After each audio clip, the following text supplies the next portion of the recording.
di tip 31. Ini yang 220p saya lupa memasang, lalu saya mencobanya ya, yang maksudnya saya beri tegangan sesuai dengan. Oke, di video kali ini saya akan berbagi pengalaman ya menggunakan driver BTL power amplifier 5000 watt ini. Ini sebenarnya sudah bekas ya.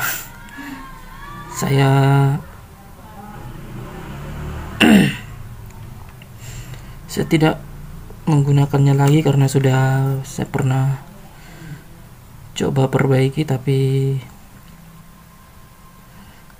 PCB-nya sudah jelek ya, banyak yang terangkat. Jadi saya memutuskan untuk tidak melanjutkan. Sebenarnya saya bisa memperbaiki driver BTL ini ya.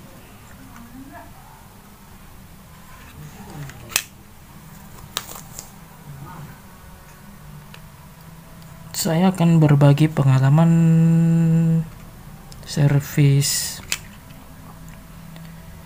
driver BTL ini. Tidak mudah ya, maksudnya kita butuh pengalaman dan butuh pengetahuan. Tapi saya memfokuskan pada satu kasus di mana saya pernah lupa memasang kapasitor yang ada di kapasitor kopel yang ada di tip 31.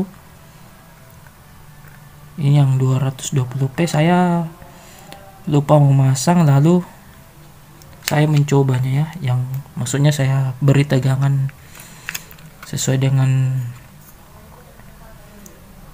dengan yang tertera di sini. Ini maksimalnya adalah 70 volt DC. Pada awal saya kasih tegangan dari power supply itu saya kira aman ya, maksudnya ketika saya pegang transistornya itu tidak tidak terjadi hal-hal yang mencurigakan seperti short, atau mungkin ada yang salah pasang, atau ada yang keliru lah istilahnya. Saya sudah yakin bahwa driver tersebut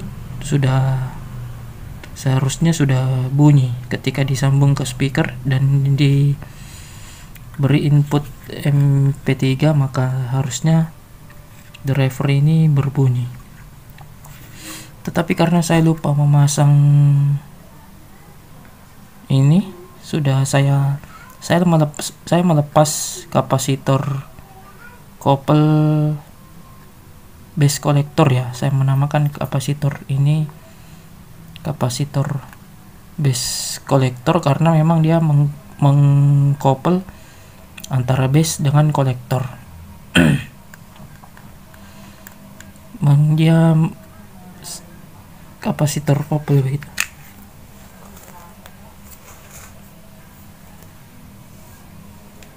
Jadi setelah beberapa menit, transistor pada tip 41 ini adalah tip 41 ya. Oke, bisa dilihat transistor pada tip 41 ini panas. Jadi saya beranggapan bahwa saya ada yang salah pasang ini, ada yang kurang. Sehingga setelah saya analisa dan saya perhatikan dengan seksama, saya lupa memasang kapasitor 220 pico ini. Itu adalah hal sepele yang sangat berpengaruh ya. Karena sesuai dengan fungsi dari kapasitor ialah dia hanya meloloskan sinyal AC ya, sinyal sinus atau sinyal yang bentuknya begini.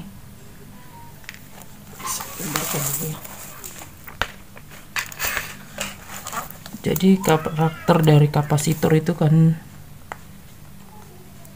dia akan meloloskan sinyal sinus seperti ini.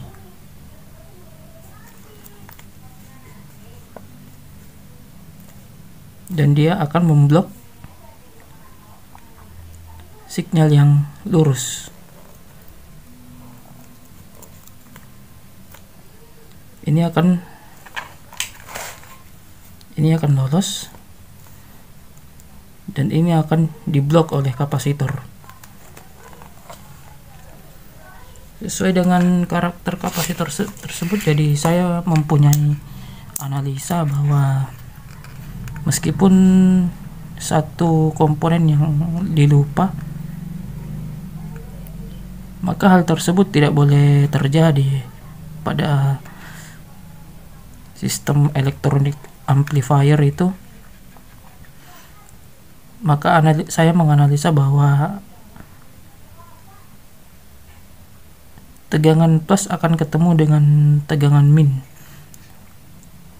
sehingga transistor ini yang akan panas ya, karena seperti tershort karena dia ketemu antara sinyal plus dan sinyal min.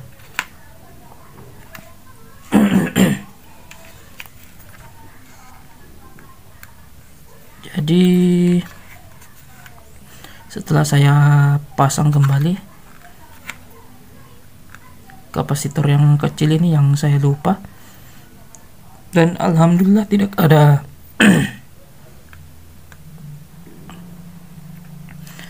kendala lagi ya.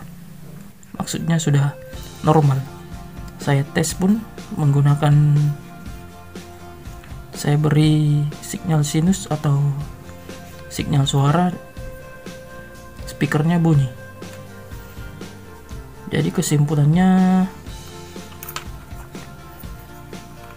jangan pernah menganggap remeh alat-alat komponen kecil seperti kapasitor ini juga. Pokoknya semua kapasitor ini pun, meskipun dalam hal dia mempengaruhi karakter suara, dia juga berfungsi sebagai kopling ya.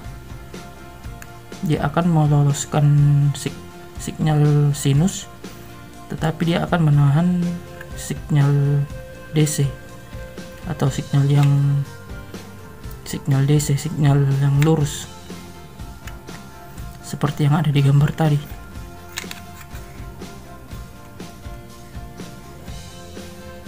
Jadi dimohon kepada teman-teman yang suka merakit elektronik yang sifatnya penguat, maka Anda harus memahami fungsi dari kapasitor itu sendiri. Bahwa kapasitor itu dia akan melewatkan sinyal sinus, tapi dia akan memblok sinyal DC. Karena DC itu kan frekuensinya 0 ya.